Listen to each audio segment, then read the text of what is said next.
gospel music has lost one of its brightest stars. Richard Smallwood, the legendary composer and choir director, has passed away at 77, leaving behind a legacy that changed the world of gospel forever. But beyond the music, there are untold stories, unforgettable performances, and moments that defined a generation. Today, we dive deep into the life, triumphs, and controversies of a man whose melodies moved millions and uncover details you've probably never heard before. Richard Smallwood wasn't just a gospel singer or a composer. He was a revolution in music, from his groundbreaking choirs to timeless songs that still resonate in churches and homes worldwide. His influence cannot be overstated. But behind the awards, the Grammy wins, and the standing ovations, there are fascinating stories about his journey, stories of struggle, perseverance, and moments that shaped him both as a man and as a musical icon. In this video, we'll explore the full life of Richard Smallwood, from his early beginnings in Washington, D.C., to his rise as one of gospel's greatest legends. We'll uncover little-known facts about his career, his impact on gospel music, and the moments that defined his legacy. By the end of this video, you'll have a complete picture of a man whose music touched millions, and whose story is as inspiring as his songs. And stick around, because some of the revelations about his career and personal journey might surprise you. Richard Smallwood was born on November 30th, 1948, in Washington, D.C., a city steeped in culture, history, and musical tradition.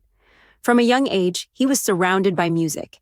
His parents were deeply involved in their church, and the sounds of gospel, hymns, and spirituals filled their home. But Richard's talent wasn't just ordinary, it was remarkable. By the time he was in elementary school, he was already experimenting with melodies on the piano and arranging harmonies for local choirs. He attended the renowned Howard University, where he majored in music and immersed himself in both classical training and the rich gospel traditions of the African American church. It was here that he met collaborators who would become pivotal in his career. His musical style was unique. He could blend classical techniques with the raw, emotional power of gospel, creating a sound that was both sophisticated and soul-stirring. But the journey wasn't without challenges. Breaking into the gospel industry in the 1970s required more than talent. It demanded persistence, connections, and a touch of luck. Smallwood faced the skepticism that many young artists encounter, questions about whether a young man with a classical approach could truly succeed in the gospel world. Yet he didn't let doubt stop him. In 1976, he formed the Richard Smallwood Singers, a choir that would become his signature vehicle for showcasing his innovative compositions. Their first performances were modest, often held in small churches and community halls, but they quickly captured attention. Audiences were mesmerized by the harmony, precision, and spiritual depth of his arrangements. Songs like Total Praise, which would later become an anthem in churches worldwide, were born out of this period, blending heartfelt worship with technical brilliance. Even in these early days, there were whispers about just how much of an impact this young man would have. Critics noticed his ability to bridge the gap between traditional gospel and contemporary sounds, hinting that he wasn't just another choir director, he was destined to change gospel music forever. But as Smallwood's career began to take off, challenges emerged behind the scenes. Touring with a choir meant managing personalities, logistical nightmares, and the pressure of consistently delivering near-perfect performances. There were moments of tension and doubt, moments that threatened to derail his rising fame. Yet through persistence and faith, he continued to innovate, paving the way for a legendary career that would eventually span decades. And just when it seemed his path was clear, a defining moment arrived, one that would catapult Richard Smallwood and his choir into the national spotlight and set the stage for his Grammy-winning success. What happened next changed everything for him, and it's a story that not many know, but you're about to find out. As the 1970s turned into the 1980s, Richard Smallwood was no longer just a talented young musician. He was on the verge of becoming a national gospel icon. His choir, the Richard Smallwood Singers, had already started making waves in local churches. But the breakthrough that would define his career came with the release of their debut album in 1982. The album, simply titled The Richard Smallwood Singers, introduced the world to Smallwood's signature style, a blend of lush harmonies, intricate piano arrangements, and spiritually uplifting lyrics that resonated deeply with listeners. Tracks like Center of My Joy, showcased his genius in crafting songs that were not just performances, but experiences, music that drew people into worship. Critics praised the album for its sophistication and emotional depth, and soon Smallwood was being invited to perform at larger venues, gospel conventions, and televised events. But fame didn't come without its challenges. The early 1980s gospel scene was competitive. Established artists and choirs dominated the airwaves, and there was constant pressure to stand out. Smallwood's classical training sometimes drew skepticism from those who believed gospel should remain traditional, rooted in church piano and choir arrangements rather than orchestral complexity. Yet he persisted. He innovated, experimenting with fusion sounds, layering voices in ways that had never been done before, and bringing a new dimension to gospel music.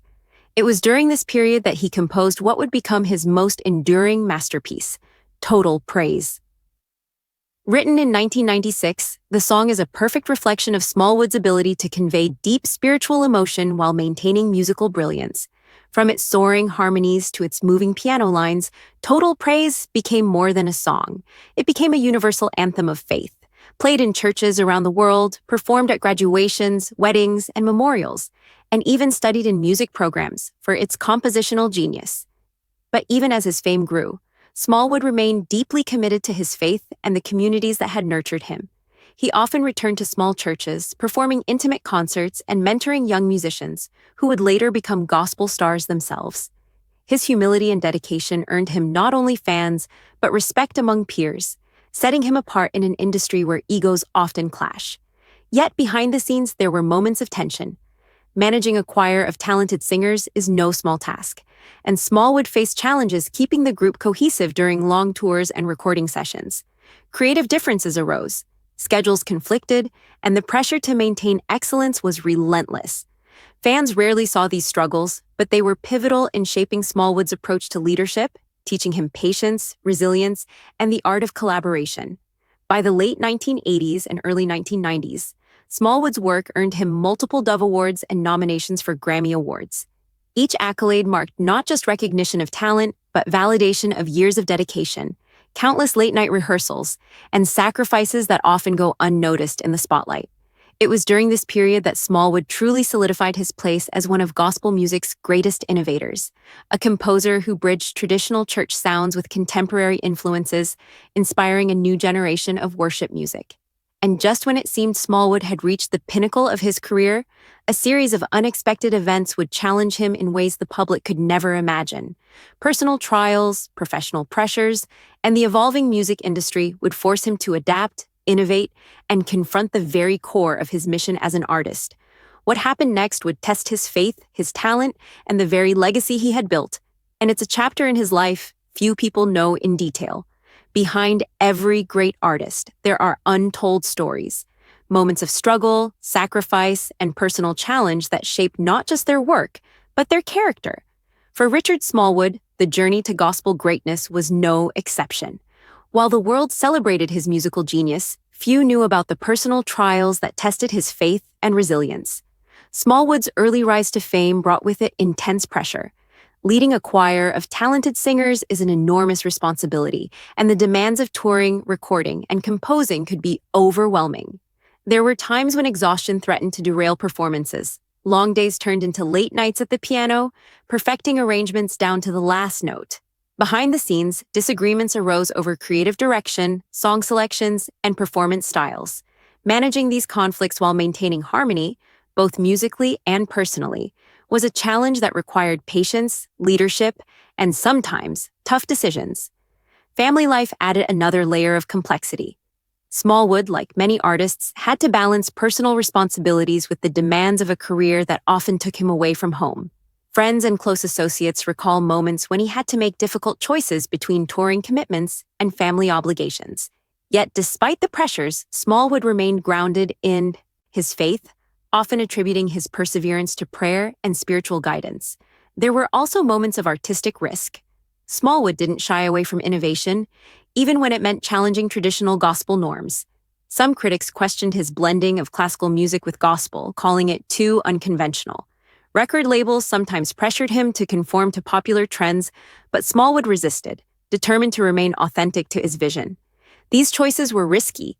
They could have limited his audience, but ultimately they became a defining characteristic of his music and a reason his work stood out in a crowded field. Smallwood's life was also marked by poignant, behind-the-scenes moments that fans rarely hear about. Colleagues describe him as meticulous, often spending hours revising compositions, rewriting lyrics, or coaching singers to hit the exact emotional nuance he envisioned.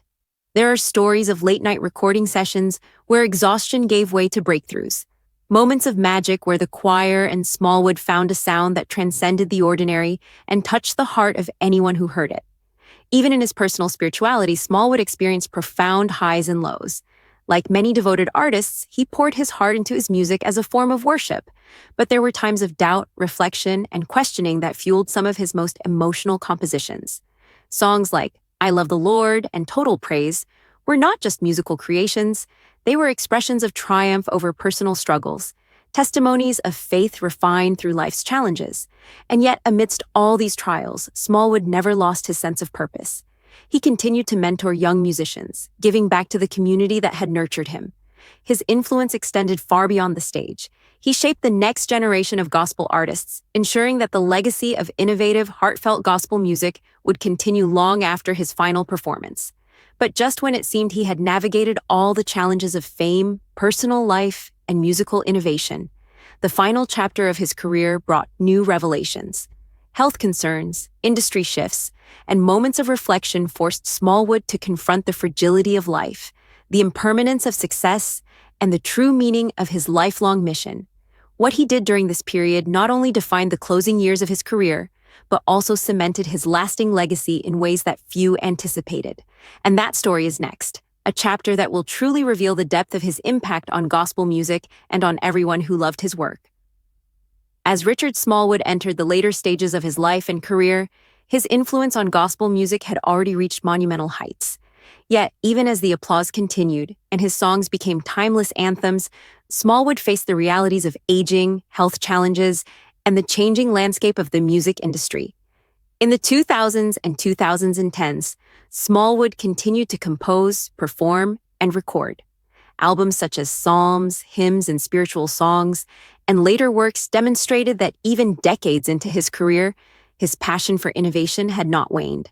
He seamlessly blended traditional gospel with contemporary elements, ensuring that his music remained relevant for new generations of listeners. His live performances were not just concerts. They were spiritual experiences, filled with the kind of energy and devotion that could move anyone to tears. Smallwood's later years were also marked by mentorship. Many contemporary gospel artists, including well-known choir directors and singers, credit him for shaping their approach to music. He shared insights into arranging, harmonies, and the spiritual intent behind each song, nurturing young talent with patience and humility. His guidance created a ripple effect, influencing countless recordings, church choirs, and gospel programs worldwide. But like any human journey, his life was not without trials. Health concerns became more prominent, reminding fans and loved ones alike that even legends are mortal. Smallwood's later performances were occasionally limited due to physical strain, but he refused to let illness silence his creativity. Instead, he channeled his energy into composing and mentoring, leaving a lasting mark not just through performances, but through the artists he inspired. The passing of Richard Smallwood at the age of 77 on December 27, 2025, sent shockwaves through the gospel community. Social media and news outlets erupted with tributes as fans, fellow musicians, and church leaders mourned the loss of a true icon.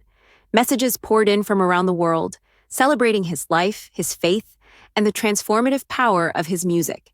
Churches held memorials where his songs were performed live, each note a testament to the enduring impact he had on millions.